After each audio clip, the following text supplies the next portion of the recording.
Welcome to Las Vegas.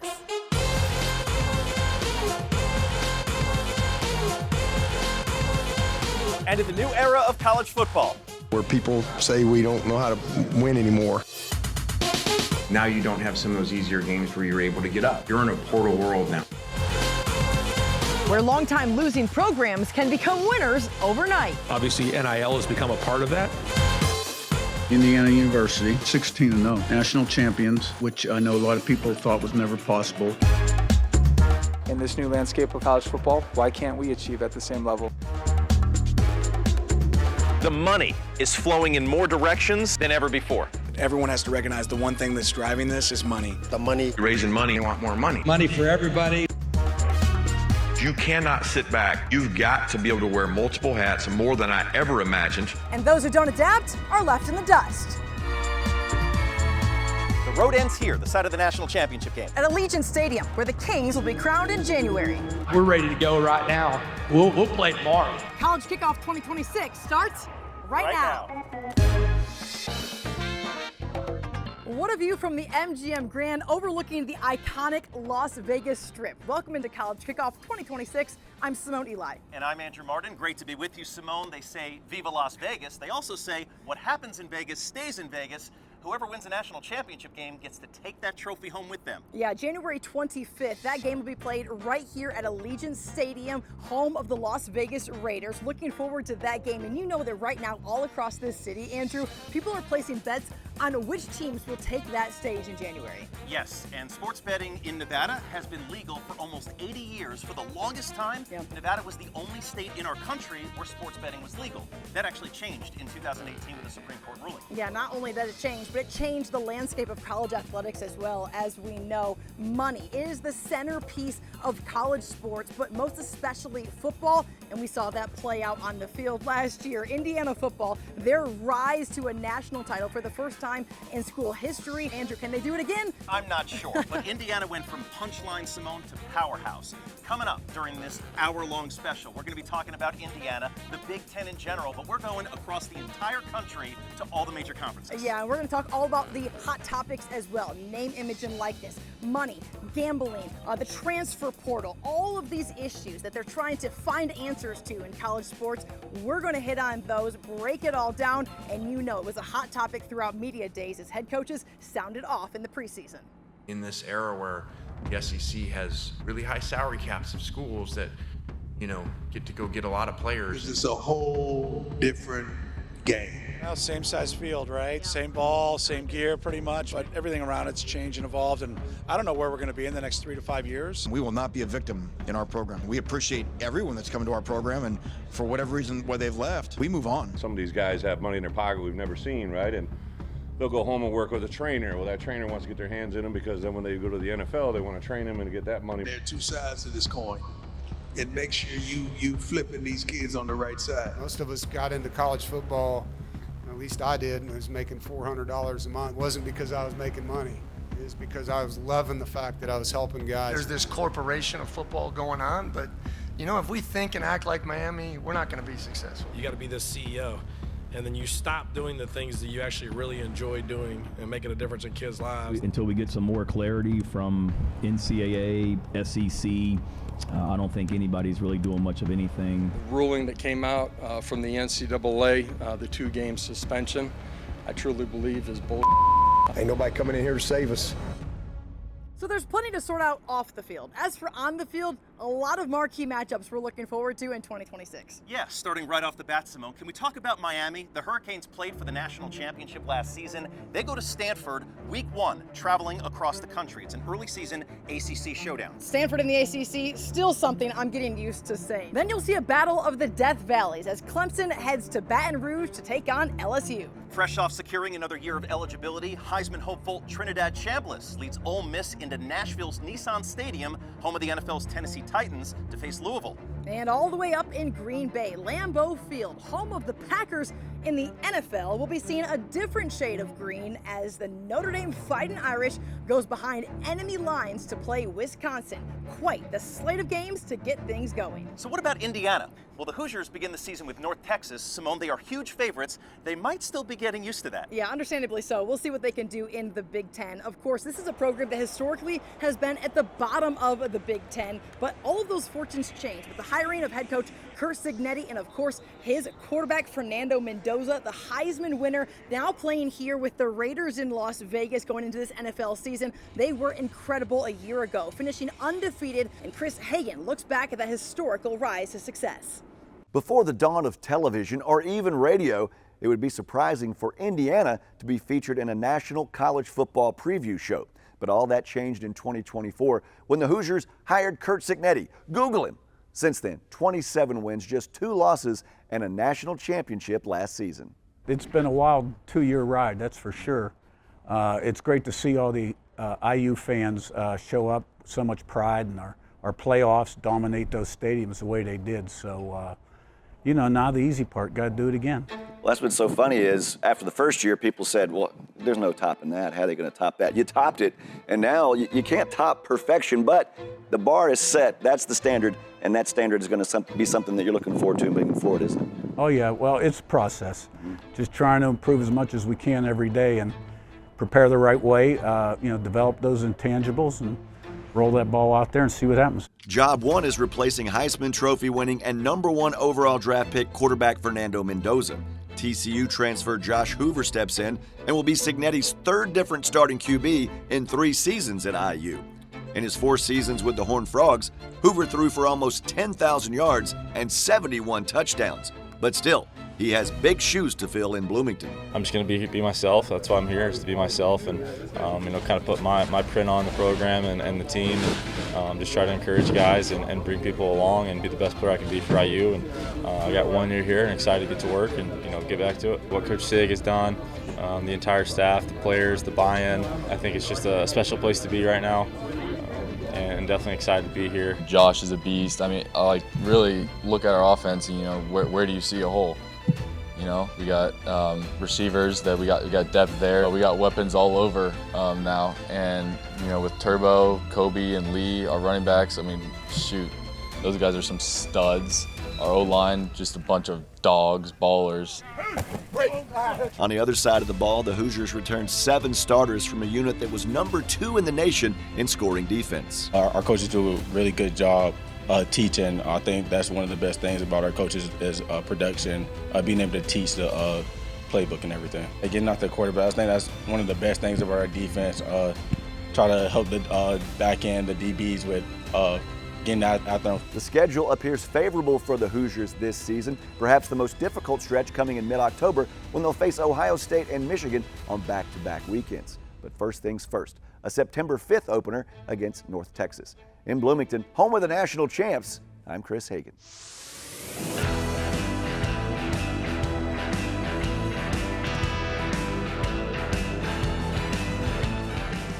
Okay, so we know about the Strip, but we're on Fremont Street right now, Simone. What do you know about that? Listen, I know the vibe is incredible. You see all of the folks here walking around, hanging out. It is so impressive to see. And the throwback vibe of Vegas as well. And as we know, this was the first ever paved street in Las Vegas. The first ever hotel, the Golden Gate Hotel, still open today as well. And then the really cool zip lines. Are we gonna try those out? Slotzilla Zipline is what it's called, and it is so much fun. Yeah. I've never tried it. I want to try it, but I also don't want to pull a hamstring. You'll be fine. You'll be fine. Get up there, big boy. Maybe when we're done with the show. But yeah. As we know, listen, often in Vegas, the odds, they're against you. When it comes to college football, that has been the case for any team outside of the Big Ten and the SEC. Yeah, and the Big Ten specifically, Simone, the odds have been stacked in their favor for the last 3 years. Yeah, it certainly has. You look back 3 years ago, of course, that run Michigan had under Jim Harbaugh there in Ann Arbor. The Wolverines were unstoppable. And then a year later, their big rivals from Columbus, Ohio State getting it done in Atlanta over Notre Dame, a game that kind of hurt my heart a little bit. I was there. I'm a longtime Notre Dame fan. I'm not going to lie. It hurt my heart. But then last year, one not only to remember, but almost a case study in and of itself. Yeah, the Big Ten kept that train rolling. You have a national championship in Indiana. You've got a Heisman Trophy winner in Fernando Mendoza. And everybody loves Curt Cignetti right now, the hot coach across the country. But sorry, everyone else, Indiana locked him up to that long-term extension. Simone, who's going to be the best team in the Big Ten this season? The jury is out. We will see really, really soon how this season is going to unravel. And we got a little bit of a sample size, a little bit of a taste, if you will, at Big Ten Media Days in Chicago. Had the chance to speak with several coaches who say the Big Ten is the premier conference. There you see 3 trophies, right? The last 3 have gone to the Big Ten, but you also understand the caliber of talent that's in the SEC. Where do you think these 2 conferences, as it stands right now, kind of stack up as it relates to, hey, who's the top dog? How do you measure the top dog? The title. Okay. I mean, that exists. I think if you look at postseason and how, the Big Ten's been in the postseason the last few years, that doesn't discredit that there aren't great teams in the SEC, but certainly those titles, they're not sitting in our office, but they're sitting in our league, and I think that speaks to this league. You look at what the Big Ten's done the last 3 years is unmatched. Then you look at the number of wins in the CFP. The Big Ten's got 11. The next closest conference, we're doubled that.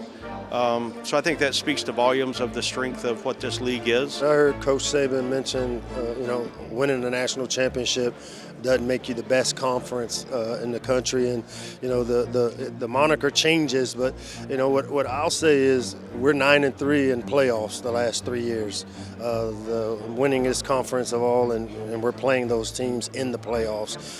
And so I've had a chance to coach in both leagues. I think they both have their positives, but there's no doubt that what the Big Ten has done, whether it's in football the last 3 years, men's basketball, women's basketball, it's go big or go home. College football, as we know, all about what have you done for me lately, and lately it's been all about the Big Ten. But history is on the side of the Southeastern Conference. We're going to hear from coaches in the SEC coming up a little bit later in the show. Plus, what's recent history? Athletes getting paid, coaches deciding whether they want to leave mid-season. We've got polling data to talk about all of that, what you think about that. And we're going to go to Allegiant Stadium where this year's champion is going to be crowned. Yes, home, of course, of the national championship game. You're watching College Kickoff 2026 from Las Vegas.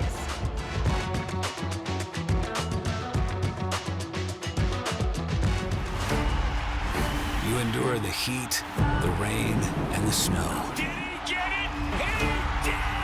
You lose your voices and your minds for something that could break your heart or make your year. They are fired up tonight.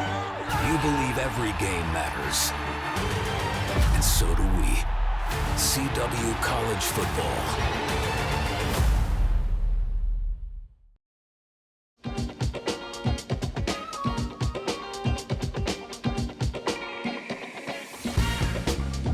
Welcome back to College Kickoff 2026 from Las Vegas. Specifically right now, Simone, we are at Mon Ami Gabi at Paris on a patio with a killer view of the Bellagio fountains. Yeah, such an epic and iconic view behind us. Look at the fountains going. I remember the first time, Andrew, that I saw the Bellagio fountains. It was like 15 years ago. I was here on a college basketball trip. We actually played against UNLV, but came over here, saw the fountains, and the display spans more than 1,000 feet. Shoots water as high as 460 feet above the ground.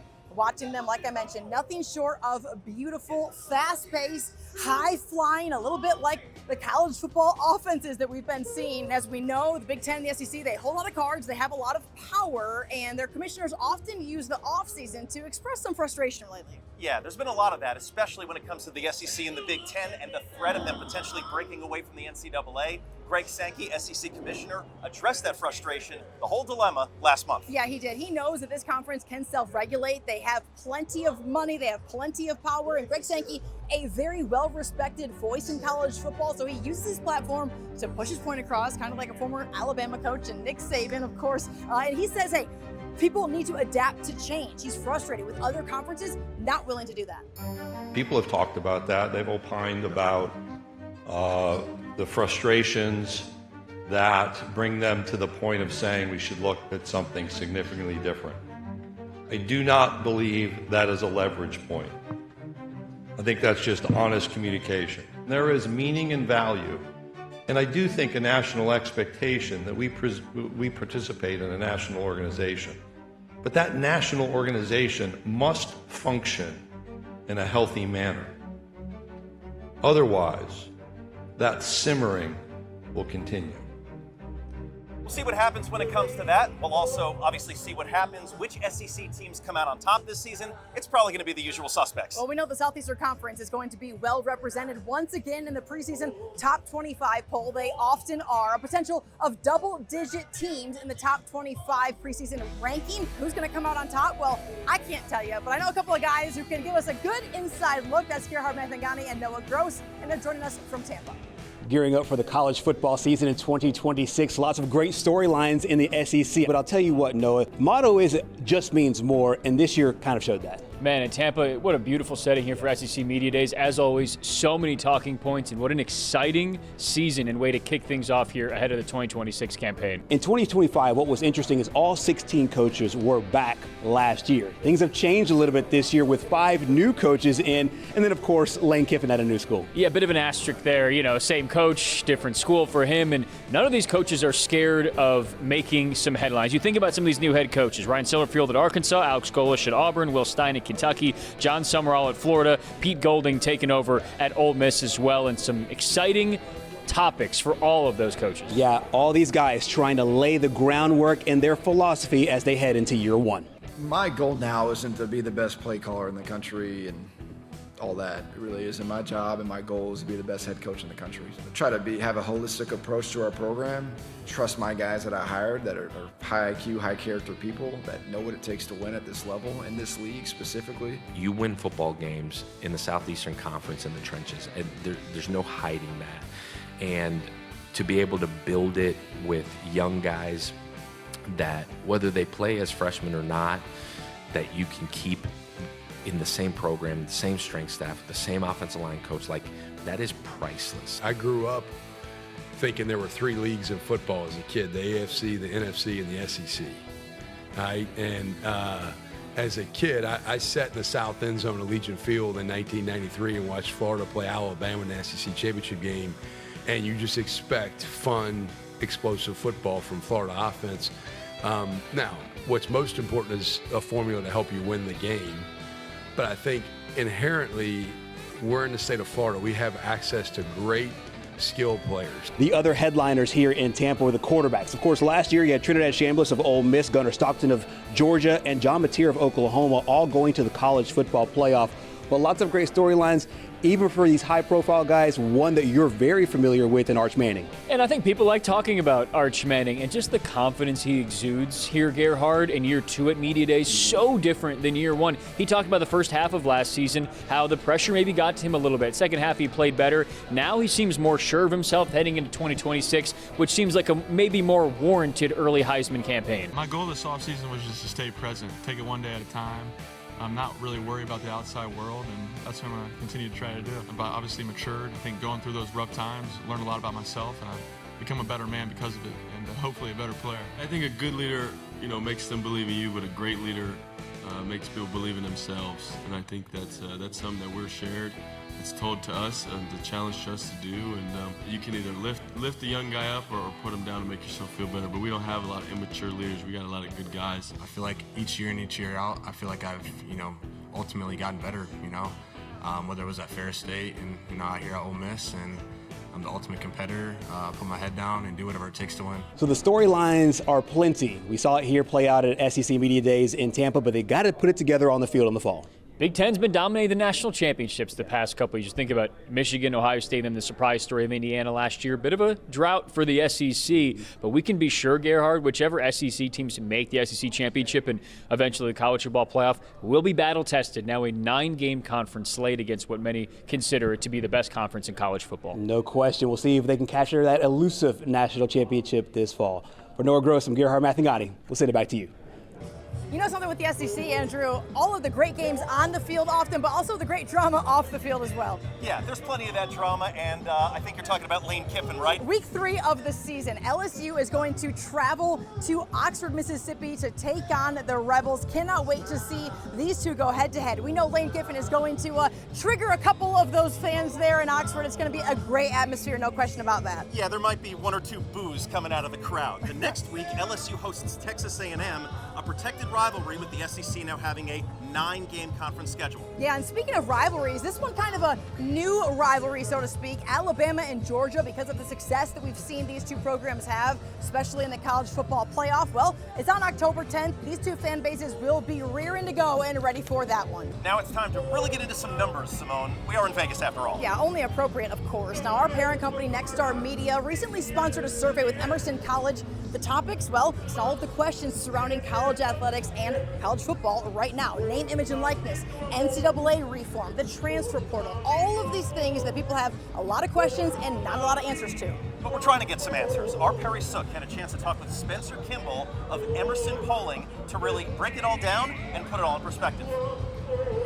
College football is just around the corner, and fans of the sport agree there is nothing like a game day on campus. But beyond that, opinions start to differ a little bit. In what areas and by how much? Well, that's what we're here to figure out. And here to break down the numbers is the executive director of Emerson College Polling, Spencer Kimball. So Spencer, I think it's apropos. We're in the beautiful FanDuel Sportsbook here in the Meadowlands, and the national championship game obviously taking place in Vegas this year. Let's start with sports gambling. Spencer, just how big has collegiate sports gambling gotten? Well, we asked that question, and it seems about a third of the population is going to bet on collegiate sports. So you're looking at about 80 million people in this country are going to bet on it. Overall, how do people feel that sports betting has influenced the collegiate game? Well, they think it's gotten worse. 44% said it's made collegiate sports worse. 22% said it's made it better. Overall, just how do people feel about athletes being compensated, whether on or off the field, while being a college student? That's a great question, and we broke it up into 2 areas. One, the NIL deals, name, image, and likeness, and the other is just to play the sport for the college and getting paid as a player. In the name, image, and likeness deal, 80% like that idea. Wow. They think college athletes should be able to earn a living on that. Now, is it a good thing for college football? There, the people are a little split. 36% think that it's made college football better. 27% think it's made college football worse. Regarding getting paid to play, just for the playing ability, there it's about 2 to 1, 50-25, the public favors paying the players. Now, as we look at this NIL and contract situations, it opens up the question of the transfer portal. As we know with the Baker Mayfield case, this has now exploded into people moving at all times to what has almost turned into a free agency of sorts. How do people feel about the free agency of college football in the offseason? They're very concerned, or they're split, I would say. 33% say it's better for college sports, 29% say it's worse for college sports. So, and the other third is also undecided. So right now, people are kind of sitting on the sideline, absorbing what's happening. Now, players moving, something we're used to. Coaches moving, especially during the season, not so much, but has been happening more and more. Are people okay with coaches leaving their school while their team's on a championship run? Not really. So about 40% think that they, could leave, but like 60% want to see kind of the season go. It's a little weird watching national championship playoffs and having assistant coaches as the head coach when you're at the highest point of the season. Sure. So I think that's something that they're going to have to look at as well. Very fascinating stuff as we move forward to college football season. Spencer, the executive director of Emerson College Polling, thank you so much for your time. Thank you for having me. Spencer and Perry, thanks so much. A lot of great information there, Andrew, and very telling of how people feel about the current state of college athletics. All right, still to come here on College Kickoff 2026. We said we're going to go to Allegiant Stadium. That's exactly where we're headed next. Yes, Allegiant Stadium, the home to the national championship game, but also home to the UNLV Rebels of the Mountain West, a conference that, Simone, looks a lot different now than it did a year ago. Yeah, no question about that. We're also going to check in with the ACC. Can Bill Belichick have a better year, too, than his first year in Chapel Hill with the Tar Heels? The latest from the ACC, that's coming up next as College Kickoff returns in just a moment.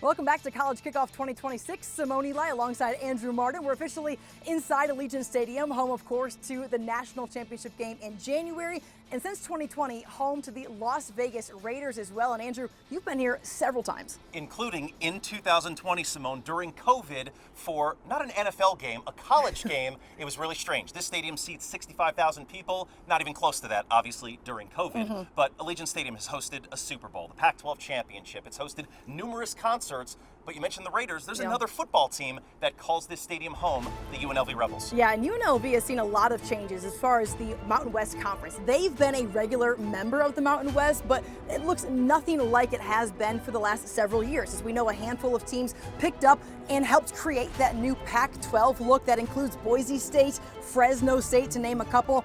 And many teams, of course, entered the Mountain West to kind of create what that league is going to look like, including North Dakota State, the longtime FCS powerhouse. But for UNLV, they've been consistent, making an appearance in 3 straight Mountain West title games. The expectation, if you walk in our building, I think around the city of Las Vegas and everybody around our program compete for and win championships. And I think that is kind of what's become expected within the program.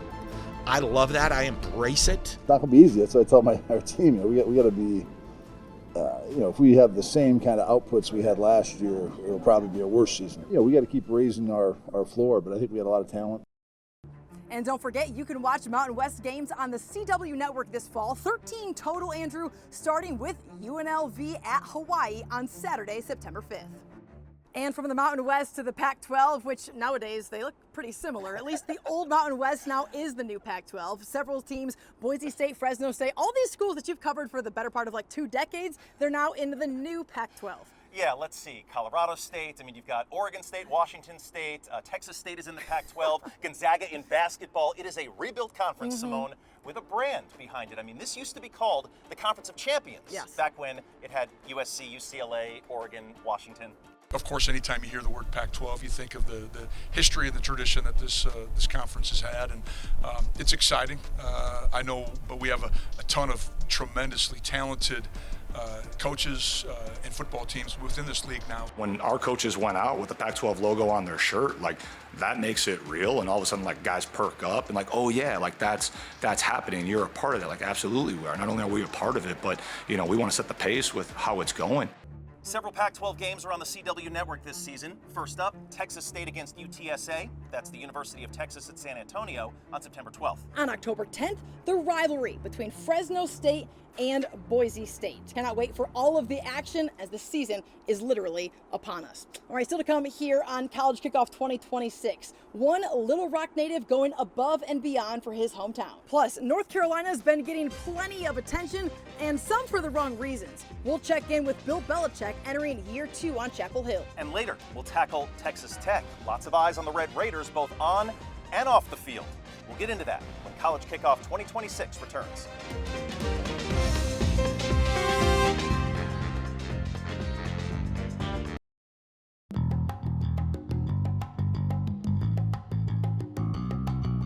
This conference is extremely competitive. Spent quite a bit of time, getting to know the coaches in this conference as well as the administration. We have a lot of new players here. We have about 60 new players, so over half our team from last year. Excited to see how that comes along. Well, who would have thought that a guy that won 6 Super Bowls as a head coach in Bill Belichick would finish his first year as a college head coach at North Carolina 4-8 on the season, and they made headlines, Andrew, for all the wrong reasons, and none of them were for good football on the field at all. Well, the headline that they're going to make to start this season, Simone, is they're playing their first game in Dublin, Ireland. It's a neutral site game against TCU on August 29th. But the game they really want to be playing in, the ACC Championship game. Then, of course, they could do what Miami did last year, follow that playbook, not make it to the ACC Championship, but play for the National Championship. Which, of course, is going to be right here in Vegas. But before we get to all of that, our Joey Ellis was in Charlotte for ACC Football Media Days. It has been a long 7 years since the ACC last had a national champion in this sport. Of course, Clemson's done it twice since the college football playoffs inception in 2014. But now heading into a new 2026 season, it's Mario Cristobal and the Miami Hurricanes coming in with a bit of a target on their backs after coming up just a few plays shy of a title in the 2025 season. But now the hope is adding arguably the most coveted transfer portal player in quarterback Darian Mensah that he can be the missing piece to help this Canes team get over the hump and give them their first national title in a quarter century. Obviously seeing what the last two quarterbacks did at Miami was a huge factor, but then seeing the freedom that Coach Dawson lets the quarterback play with within his offense was also something that was attractive to me too. When Darren hit the portal, we felt, you know what, this is a guy we would love to pursue. We saw his level of talent, level of play, and what really took us by surprise in a great way was what an incredible young man he is. Just an elite person. We do truly feel at the University of Miami that you never stay the same, you get better or you get worse. So elevating every aspect of the program, and we're nowhere near where we want to be yet, but we're certainly gaining ground there. So we're excited to get this process rolling once again. It has been Dabo Swinney's Tigers that have carried the league the past decade, but coming off its worst season in 15 years, and with others trying to break through, Clemson hopes to get back to reestablish the standard set in this league. Everybody acts like we've just been this terrible team for a long time. We're top 10 in wins the past 6 years, and we've had some bad moments and stretches, and you can point to certain things, all that. That's true too, but it's also true that we won this league 3 times in 6 years. It's also true that we stunk last year, and so did I. That's true too. But at the end of the day, we have enough guys on our team that felt the pain and sting from last year. In the league's theme of same faces and new places, enter Sandman.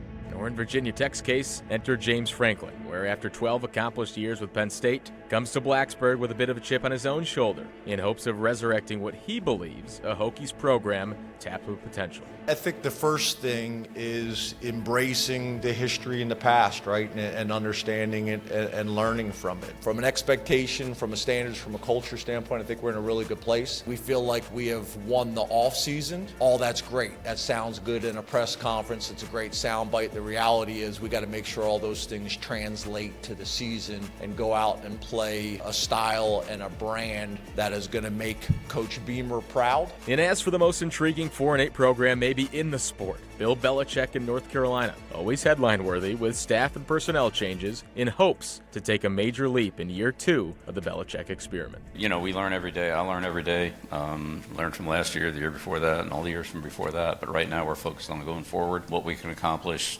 today, this week, and in this training period. And then, we'll move on to our next set of goals. So you take what you've learned from the past and try to improve on it. But, it's really about what you accomplish, in today and in our coming opportunities. But again, look, the main thing, as I said, that we're trying to do at Carolina is, build a culture. So will this be the year that the national championship drought in the ACC conference ends? Well, Miami sure hopes so. They feel plenty equipped to get back to that point and then some this season. And as for else who emerges in this conference, we'll have to wait and see as we gear up for another college football season here in 2026. But for now, in Charlotte, I'm Joey Ellis. Thanks, Joey. 14 regular season ACC games can be seen on the CW network this fall, starting in Week 0, August 29th, when Florida State hosts New Mexico State. Then in Week 3, September 19th, it's the first conference game in the ACC on the CW. It's Stanford at Duke at 4 o'clock Eastern. Now, Andrew, we know all about the great matchups on the field, but some of these guys off the field, they're just great young men as well. I love those stories. When people step up, right? When they come together, when they do things for their community. There was a tornado that tore through Little Rock, Arkansas, Simone, in 2023, but one Arkansas Razorback lifted not just himself, but his entire community. Our Courtney Mims has this inspirational story. After an abysmal 2-10 season, the Arkansas Razorbacks not really the talk of the SEC. Coach fired, new coach hired, players leaving, but some deciding to stay. One of those being Quincy Rhodes Jr. The defensive lineman decided to forgo the NFL draft and come back to play for the team he grew up loving. It was a desire for unfinished business and the love for his state that ultimately he made the decision to wear the jersey one more time. I just want to let the world know that there's a kid in Arkansas who's been overlooked this whole time and just surprise and shock the world. That's what North Little Rock native Quincy Rhodes Jr. said back in 2022.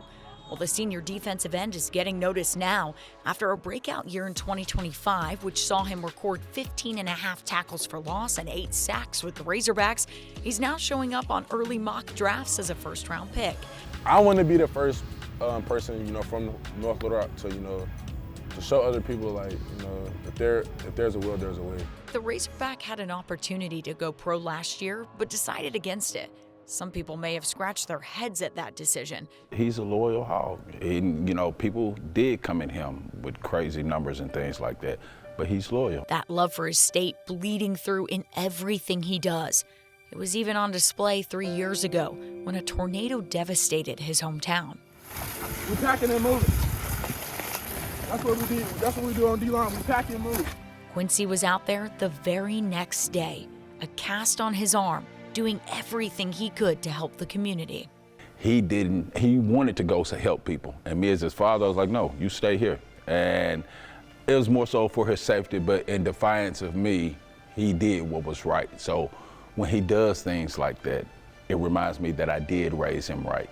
It's a bittersweet moment for me because, again, I've been doing this with him my entire life. It's just been he and I, you know, road trips, games. I never believed in asking people for any help. If it's something that I wanted to do, it's something for him.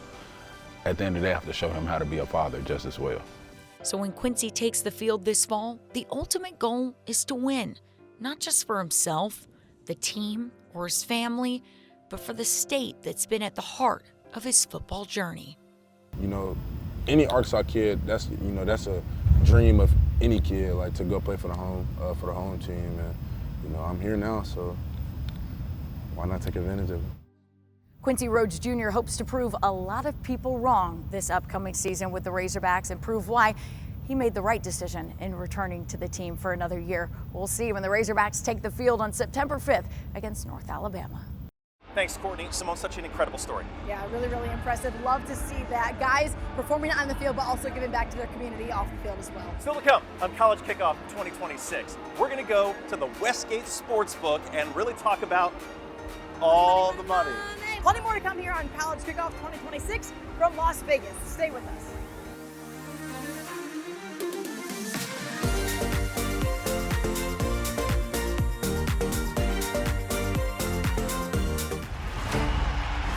You endure the heat, the rain, and the snow.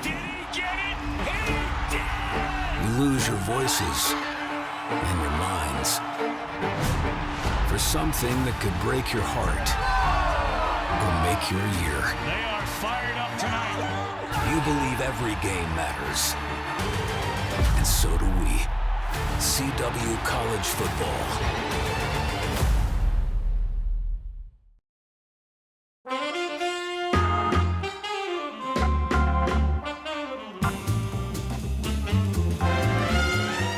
And you have everything at your fingertips. That, I mean, I can get in a car, okay, and in 15 minutes I can be seeing Kenny Chesney at Sphere, okay, or I have 15 minutes I can be at Piero's getting my veal parm.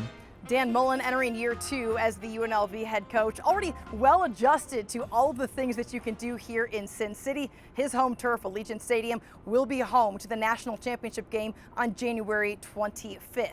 We know Vegas will be all abuzz going into that game and over at the sports books as well. And Andrew Marden got an up-close and personal look at the Westgate Superbook and just what goes into the minds of a bettor. People come to Las Vegas for many reasons, one of which, of course, is to gamble, hopefully responsibly. Right now, we are inside the Westgate Superbook, powered by Caesars Sportsbooks, and we are pleased to be joined by a man who knows everything about this place, John Murray, who just got a new title, Senior Director of Sportsbook Integrations for Caesars Sports. John, thanks so much for the time. Where are we right now inside the Westgate? I'd say we're right in the middle of the Superbook. We're right here where all these seats will be filled. For the first week of football, you got the VIP seating right here on this side, and then over on the other side of the room, the general admission seats, and every one of them will be filled when college football starts at the end of August. What does the Westgate have to offer? What entices people to come here? What do you guys have on site? Well, we have the biggest sports book in the country, the best sports book, I think, on the planet. You're never going to find screens as nice as the ones here at the Westgate Superbook. Now, thanks to Caesars, we've got kiosk machines all over the rooms, 24/7 mobile app integration, great food and beverage specials. I can't think of anywhere more exciting and more fun to watch football than the Westgate Superbook. Now let's talk specifically about college football betting, and who better to talk to about that than a guy whose title literally is the head of football. Welcome, Joey Fiesel, head of football for Caesars Sportsbook. Joey, that is an awesome title. How'd you get it? Oh, thank you. Yeah, you know, I've been in Las Vegas for about 10 years. Sports betting went national, and then kind of just rose up my rank of the odds-making world, and kind of landed at the head of football. And yeah, I do enjoy that title. What's the state of sports betting right now? The state of sports betting it's just growing. You know, I think college football used to be kind of localized. If we think of here in Las Vegas, the Mountain West, the Pac-12 would really be big. Now we're seeing almost every conference just get the same amount of attention. The NIL and the transfer portal have changed the game out there. How has that changed the game in here, inside the Westgate Superbook? You know, it's making it a little bit more challenging, a lot more work in the off season. We're in a couple years in right now, so it's getting a little bit easier, I'd like to think. But it's just a lot of research. You know, it used to be just coaching changes, and then you generally knew who was coming in, who was leaving for the roster, and now it's a free-for-all when you get into spring. So it's been a little bit challenging, but I think year after year we're getting a little bit better at it. Do most people make the safe play? Are they betting with their familiar schools, picking Alabama, for example, to win the national championship, or do you see more people taking risks? I think we see back and forth, right? I think a lot of people, what they like to see in football games is a lot of touchdown scoring. And so your Indianas, your Notre Dames, your North Texases, you can count on them to get into the end zone. And that's what people want to watch. We see in March Madness, we see a great underdog story of a great team that wasn't expected to go far, and they do. There's still a lot of customers that enjoy that aspect and kind of taking those longer shots. Joey, how crazy does it get on Saturdays during the college football season in here? Oh, in a place like this, you know, especially during a big game, I'm thinking week 2, Texas, Ohio State, this place is going to be louder than you can hear it. If you could sum it up for me, why bet on college football? Because it makes it just that much more exciting. Even if it's, you know, $5, $10, whatever on the game. And I think, you know, if you even have small stakes in the game, it just makes you that much more engaged and just makes the game more fun. Andrew, good stuff. We know that sports betting was a hot topic this summer, most especially in Frisco at Big 12 Media Days, where Texas Tech was asked all types of questions regarding former quarterback Brendan Sorsby, who was found to have placed more than $90,000 in bets, some involving his own team in Indiana when he was there a few years ago. Ultimately, Sorsby was ruled ineligible this offseason by a judge, and he will not suit up for the Red Raiders this fall. Of course, Texas Tech head coach Joey McGuire had no interest in being asked anything about the matter. The thing that we really try to focus on is the Red Raiders and our alumni base and our boosters, and so those are the ones that I'm concerned to make sure they understand where we were coming from. Of course, McGuire led the Red Raiders to the Big 12 championship a year ago. He's going to focus his attention on trying to do that yet again this fall. Plenty of topics in the Big 12 from Frisco at Media Days, and that's where we find David Collier. The Big 12 Conference will be looking for a little more respect in 2026. A year ago, 4 different teams had 10 or more wins, and Arizona was on the cusp with 9. But just one team made the college football playoff, and the rest of the league will likely be chasing that team once again as Texas Tech tries to become just the 3rd team ever to win back-to-back Big 12 titles.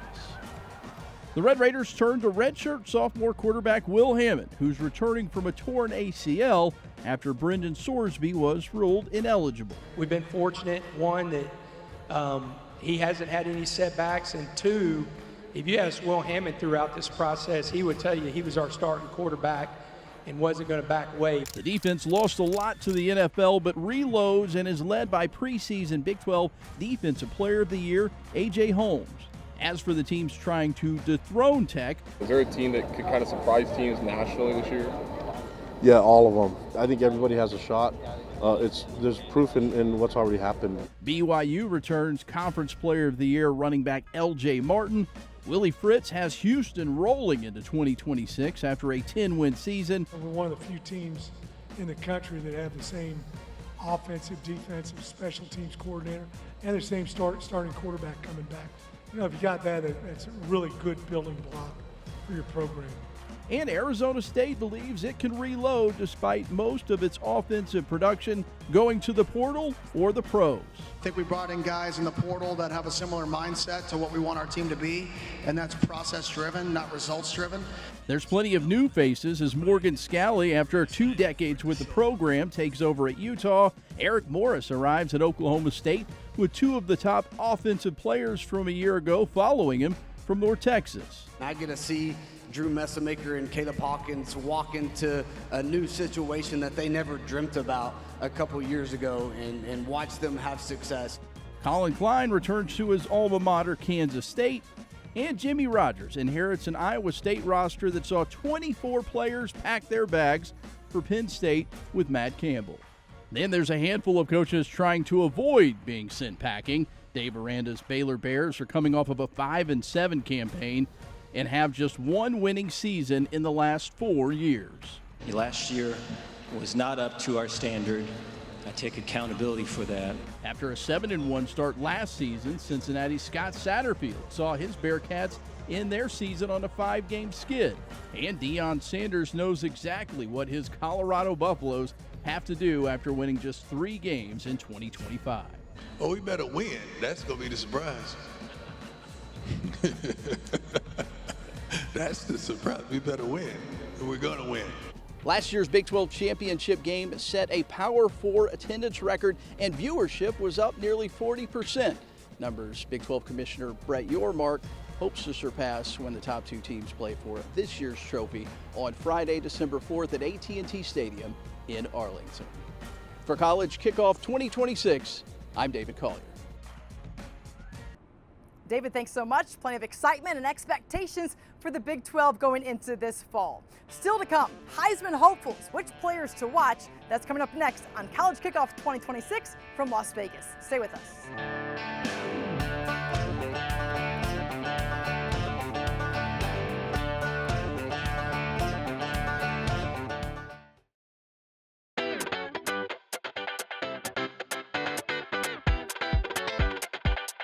Wrapping things up here on College Kickoff 2026 from Las Vegas, Andrew Marden, Simone Eli joining you as we gear up for an exciting season. As we know, before the national championship game is played here in January, there's a pretty big award that's handed out in New York, the Heisman Trophy. Yes, Simone, the word they use is prestigious to describe this one, and everybody wants to win it. Only one person can. There's usually a pretty good chance that person will be playing in the national championship game. And oh, by the way, the list as usual, filled with quarterbacks. Yeah, it's a quarterback award as of late, and C.J. Carr out of Notre Dame at the top of the list in the early odds makers.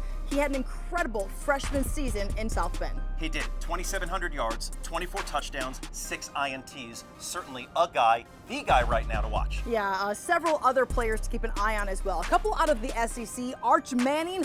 Anytime you hear the word Manning, you know there's going to be an incredible arm. He has been that guy for the Longhorns. Also, Trinidad Chambliss back for a 6th year of eligibility with Ole Miss. On the Big Ten side, we've got Dante Moore out of Oregon, Julian Sayin, Ohio State. And speaking of Big Ten quarterbacks, Simone, there was a Big Ten quarterback who won the Heisman Trophy a year ago. What was his name again? Yeah, Fernando Mendoza. Yeah, of course, led Indiana to glory. Now he's here in Las Vegas playing for the Raiders. But what a magical year that was for the Hoosiers under Curt Cignetti. Undefeated season. Will we see Indiana reign supreme again, or will we have a different national champion? Maybe another Cinderella story. Time will tell. Perhaps. The best part, of course, is the journey. We thank you for being on this journey with us. Yeah, no question. Guys, enjoy this season. For Andrew Marden, I'm Simone Eli. Thanks so much for tuning in to College Kickoff 2026.